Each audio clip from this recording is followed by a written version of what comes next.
আমি রাজিয়া আবার এসেছি নতুন একটা রেসিপি নিয়ে। আজ বানিয়ে দেখাবো খাস্তা, মুচমুচে খুব সুন্দর অল্প কিছু উপকরণ দিয়ে বানাবো এটা। তো বাড়িতে কিভাবে আমি খাস্তা বানাই চলো তোমাদেরকেও আজকে আমি এটা দেখিয়ে দিই। খাস্তা বানাতে আমাকে লাগবে ময়দা, চিনির গুঁড়ো, মৌরি, কালো জিরে আর খাবার সোডা।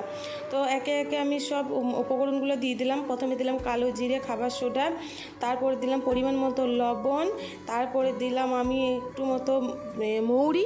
হ্যাঁ, মৌরিটা দিয়ে আমি একটু মতো তেল দেবো। তেলের পরিমাণটা একটু বেশি লাগবে যেহেতু এটা ময়ামটা দিতে হবে একদম পুরো তেল দিয়ে।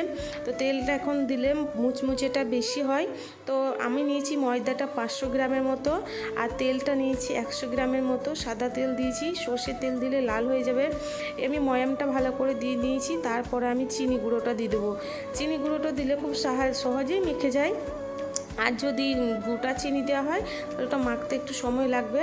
তো আমি চিনি গুঁড়োটা দিয়ে দিয়েছি। এটাকে মিক্সিতে বা শিলে যে যাতেই হোক এটা গুঁড়ে নিতে পারবা। তো আমি এই মুঠো করে বেশি নয় 2 মুঠো জল দিয়েছি। ময়ামটা ভালো করেই দিতে হবে। ময়ামটা হয়ে যাওয়ার পর জলটা দিতে হবে। তো জল বেশি দিয়ে দিলে হবে না একবারেই। আমি এই মুঠো করে 2 মুঠো জল নিয়েছি। এতেই আমার এটা মাখানো হয়ে গেছে। এই ডোটা খুব নরম করলে হবে না, শক্ত শক্তই রাখতে হবে। এরকম করে আমি ডলে ডলে ডলে ডলে ভালো করে আমি এটা মেখে নেব। তো দেখতেই পাচ্ছ এইরকমভাবে আমি শক্ত করে এইটা ডোটা মেখেছি। এটা আমি প্রায় 1 ঘন্টার মতো রেস্টে রেখে দিয়েছিলাম। 1 ঘন্টার মধ্যে রেস্টে রাখার পর এটা আমি আবার দেখলাম কেমন হয়েছে, ভালো হয়ে গেছে। তো আমি একটা বেলুন দিয়ে এটাকে বেলে নেব। তলাতে আমি একটু ময়দা দিয়েছি, ময়দা না দিলেও এটা লাগবে না, তাও আমি দিয়েছিলাম। তো তোমরা দিতে পারো। এরকম করে পুরো করে আমি একটা পিঠের মতো বানিয়ে নেব। এরকম ছোট ছোট করে আমি খাস্তাগুলোকে কেটে নিলাম। তো তেলটা খুব আঁচ দিলে হবে না, আবার খুব নরম, খুব অল্প আঁচ দিলেও হবে না। তেলের আঁচটা মিডিয়াম রাখতে হবে।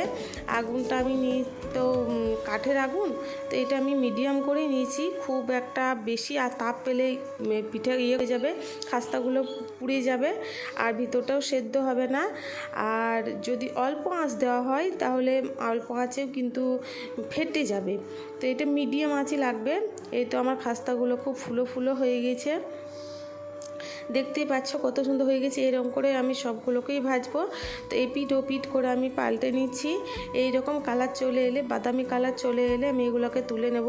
বেশি আবার পুড়িয়ে দিলে এটা তিতো লাগবে খেতে। এরকম করেই ভাজতে হবে। তো আমার এগুলো হয়ে গিয়েছে, আমি তুলে নিলাম।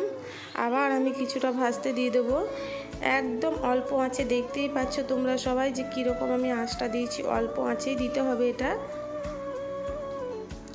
খুব আঁচ দিলে এটা পুড়ে যাওয়ার ভয় থাকে। হালকা হালকা আঁচে এটা তেলটাও বেশি খাবে না, যেহেতু তেলের ময়ামটা দিয়েছি সেই জন্য তেলটাও বেশি খাবে না। এই তো আমার ভাজা হয়ে গেছে। আবার এগুলোকে তুলে নিলাম। একটা ভেঙে দেখাচ্ছি কতটা মুচমুচে হয়েছে। ভাঙাতেই বুঝতে পারবে যে কতটা মুচমুচে হয়েছে। খুব সুস্বাদু খেতে এটা। এটা 1 মাস 2 মাস 3 মাসও